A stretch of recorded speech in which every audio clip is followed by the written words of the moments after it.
I am Carl Langston. I was 41 and was married for 15 years when this took place. I am an electronics specialist.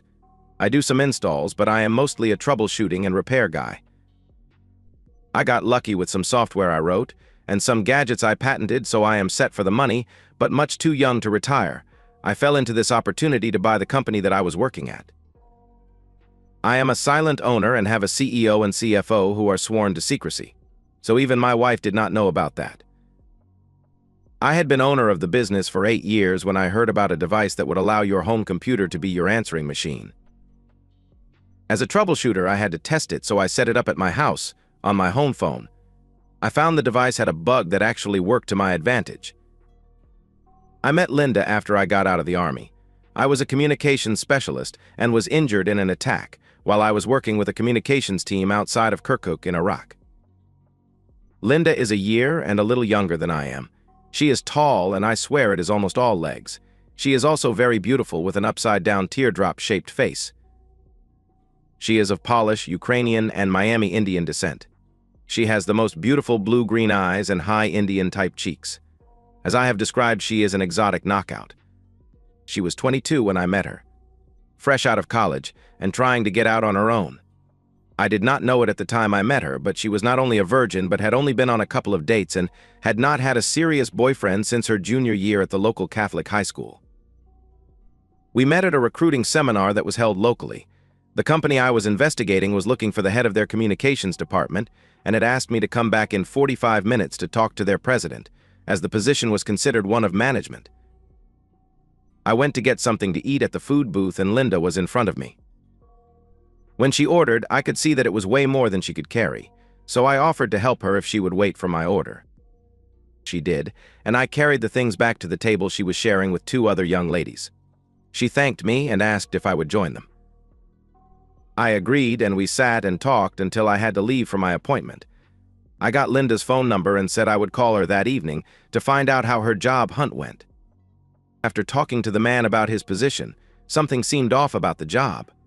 The duties he described were more like industrial espionage than communications. I declined, and 3 months later that company imploded when they tried to sell some trade secrets from a Fortune 500 company in the aerospace industry. The man I talked to was convicted and spent some time in Club Fed. I found a different company later that day and was hired to just streamline and run their communications and networks. That evening I called Linda, and she was surprised and pleased I called because, as she said, a lot of the jerks that say they will call were put off by some signals I must be sending out. I said that the only signals that I saw were that she was not interested in a short-term relationship. I said that while I was not really smooth or accomplished, I was never after any short-term gigs. I asked how her job search went, and she said she had 3 good possibilities. I told her that I was hired by a company and would start in 3 weeks. I asked if she was free for coffee the next day, and she agreed. We met and I told her about my upcoming job and how I had just sold a piece of software as well as received patents for my gadgets. I was bragging some, but I was proud of my babies as I called my accomplishments. I asked about her possibilities and found out that she had interviewed with the shady company, but did not get a negative vibe about them. She also interviewed at 2 local banks. One was for a trust officer to handle 2 charitable trusts, and the other was for a loan officer in their commercial loan department. She said she really wanted the trust position, and luckily she got it. We dated for a year, and I asked her to marry me, and she said yes. We were married a year later. But in between, we ran into a few minor problems. I am a person who takes my word as a bond, and someone at the bank talked Linda into insisting on a prenuptial agreement. She had been told to protect herself in case of my adultery. I blew my stack. I screamed and ranted about her lack of trust, and said, in a very loud voice, "Fine, write your goddamned paper, but I will get my attorney to write one also, and we will decide between us whose is most fair. And I will not sign a prenup that allows you to have any of my business interests or income from my pre-marriage inventions or software products." She started crying, and I just left. A week later, I got a knock on my apartment door, and she was standing there and handed me an envelope and my engagement ring. The envelope contained the suggested prenup and a note that was short and very hard for me to read. It said, "Carl, I haven't told you everything about me. I have a trust fund that, while not huge, is a lot for me. I will receive it when I turn 25 or get married, whichever is first. The person I work with, Jack Sampson, is at the bank and the one who suggested the prenup. He is also the administrator of my trust. I was told the prenup was to protect me. It is not a question of trust. I love you and want to marry you. I know in my heart you would not hurt me, but my mind says that I must protect myself. I am returning the engagement ring until you either sign the prenup, suggest one of your own for negotiation, or call me and tell me to eat shit and die. I love you and find that this is making me very sad. Please decide quickly. Love with all my heart and soul. Linda. I put the note aside and looked at the prenup. While I did not understand all of the legalese, I could see it really did protect her. But if we were to get a divorce, I would take it in the ass. I was furious. The next day, I called my lawyer and went to him with the prenup. I told him I wanted him to write 2 prenups up. I wanted the first one to be as one-sided as the one she gave me, and the other to protect both my premarital assets and her trust fund. I told him to be fair, but to include a death penalty for all post-nuptials joint assets if there is adultery on either side.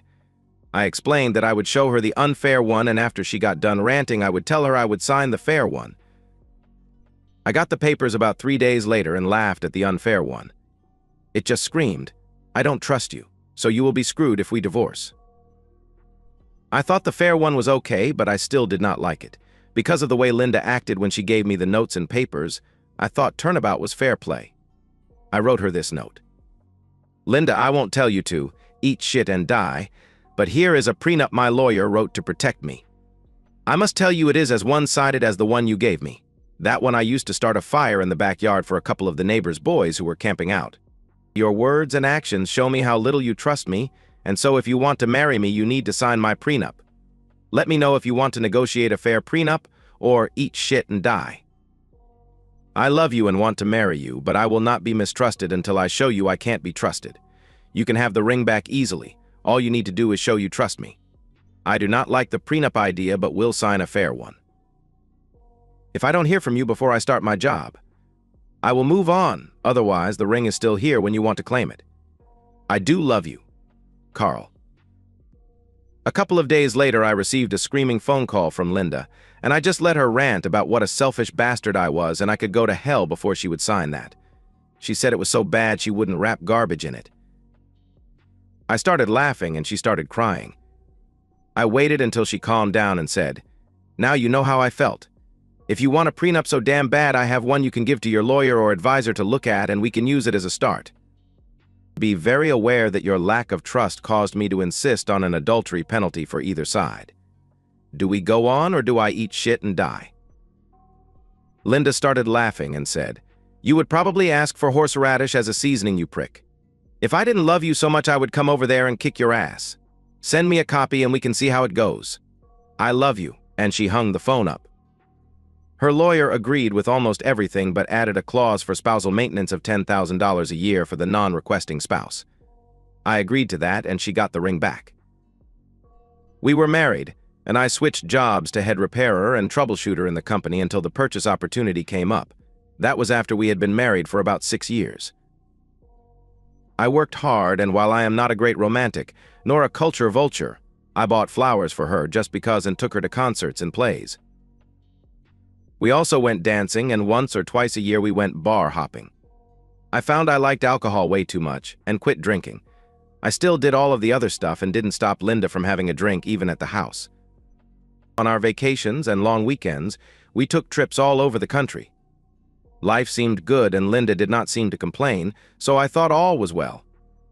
Our sex life was pretty much an equal exploration. I had only been sexually active with 2 girls in high school, and they were in missionary or reverse cowgirl only. Linda was a virgin and was very sexually curious. We found some sexual position books and used them in our explorations. She loved cowgirl and sitting on my lap face-to-face or front to back. She really loved sex under the stars and in a car. It was funny because I got a minivan and had it modified as soon as they came out. Somehow, we never managed to have children, and we did not talk about having them. As in all relationships, the sex slowed down as time went on, and we went from almost every night to 2 or 3 times a week. I was happy and had nothing to complain about until about 6 months before I heard the phone call. That was when Linda seemed to lose interest in sex of any kind. It took me a couple of months to realize that the only times we were making love was when I noted the time since the last time. Sometimes even then they were mercy fucks, and Linda was like a dead fish. I had gotten this answering machine gadget and had a spare computer sitting around, so I hooked it up to test it. I found the bug about 6 weeks after installing it. After 5 or 6 calls in any 24-hour period, the device would start recording as soon as the phone was answered. Of course, this tended to suck up hard drive space, so about once a week I would print a list of the phone numbers and length of calls and delete the recordings to clear hard drive space. I had been doing this for about a month when I noticed a lot of 30 to 45-minute calls from 2 different numbers.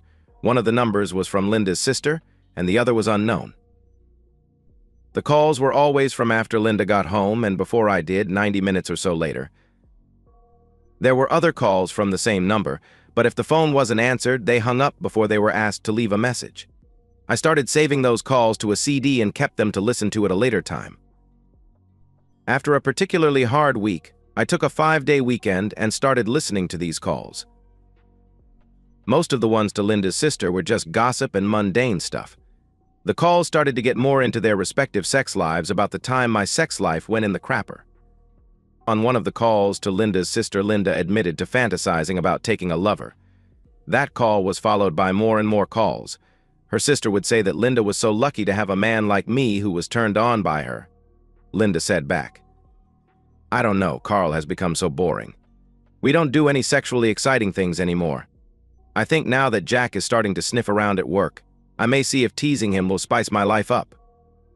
I was furious, but so far it was all fantasy. I listened to a few more, and about 4 weeks later more of the unknown number of calls started. I listened to the first one, and it seemed innocent. It was Jack, and he just wanted to confirm a luncheon with all of the trust officers. They also talked about other work topics. It wasn't until the next week that Jack called and dropped the bomb. He started out with more work stuff and then said, "The trust officer luncheon was a bust, but you were sure a lot of fun afterward. I did not know you had a birthmark there." Now I was extremely angry because Linda has a birthmark on the inside of her left breast that can only be seen when her tits are bare. Even the most immodest bikini covers it. Then the next time I got an opportunity for a mercy fuck, I got a surprise because Linda wanted the lights out and did not want me to go down on her. Both of these were strange actions because the only time we had ever made love in the dark was when we were in the car or outdoors. And the only time Linda did not want me to eat her was when she was on period. I knew she wasn't on her period because it was the week before. I did not know what to think about the lights, so I just stopped and asked what was wrong. Linda said, "Nothing is wrong. I just want the lights out, and I'm not in the mood for oral." Well, by then I had lost my erection and my temper and said, "Jez Louise, now, you're not only cutting down on frequency, but you are also cutting down on positions. No thank you, I'll sleep in my office. That way you can have the dark." I then went and got some bedding and pillows and slept on the day bed in the office. Linda got up with me in the morning with red, swollen eyes and said she was sorry. I didn't let her off that easy. If you value our marriage, you need to understand something. Forsaking all others is not just some simple, flowery wedding thing. They are called vows because they are just that. If you ever cheat on me in word or deed, our marriage is over. Linda's face got white as a sheet, and she ran crying from the room, and I heard the master bathroom door slam shut. I left for work. I stayed in the home office for several more weeks and kept listening to more and more suggestive phone calls, until about 15 days later on one of the calls, Jack said, "You're amazing, and being with you makes me feel incredible. I hope you're still keeping boundaries when it comes to our time together. You're mine, and if he insists, just give him a kiss." I found out the next night why she had wanted the lights out and no oral when I accidentally walked in on a naked Linda in the bathroom after I got home from work. She had shaved bare, something she said she would not do for me. She also had a big hickey on her breast and several on her thighs. She screamed and shouted at me to get out. I told her, "Get your ass dressed and meet me at the kitchen table in 15 minutes, or I will see a lawyer in the morning, and it would not be to make a new will." I went to the office and got the prenup and put it on the kitchen table. 25 minutes Linda came down and started to say, "I can explain." "Not unless it is the truth and nothing else, and why does this prenup mean so little to you? Did you shave for Jack when for more than 10 years you would not for me? Did he complain more than I did about pussy hairs in my teeth? I never put a hickey on you anywhere because I didn't want to destroy the perfection of your body. Did Jack need to mark his territory?" By then I was screaming, "I suppose you can explain all that and at the same time explain how I'm so boring as you told your sister." "I won't be boring and Jack can have you. I am moving out this weekend and you can have all you are entitled to. Oh, wait, by the terms of the prenup you get nothing, so you have to move out. I will sleep in the office until the weekend, and if you haven't moved your clothes out by then they will make a good bonfire." Linda fainted, and I walked around her and got some juice and a salad out of the fridge, and sat at the table waiting for her to come around. When she came to, I was eating and she looked at me and opened her mouth to speak, and all that came out was a squeak. She ran from the room to the master bedroom, and I heard the door lock. I finished eating, cleaned up, and went back to the bedroom. I knocked on the door, and when Linda did not open it, I got out a bent paperclip that I had stashed above the door just because one of the neighbor kids locked himself in the bathroom and panicked. I unlocked the door and started opening her side of the dresser. Linda asked what I was doing in there after she locked the door. I laughed at her and said, "It is my house now, and you are going to the guest room or out of the house, her choice." I also said that she would need to take a cab if she left, because I was canceling the lease on her car. Linda asked why I was being such a bastard.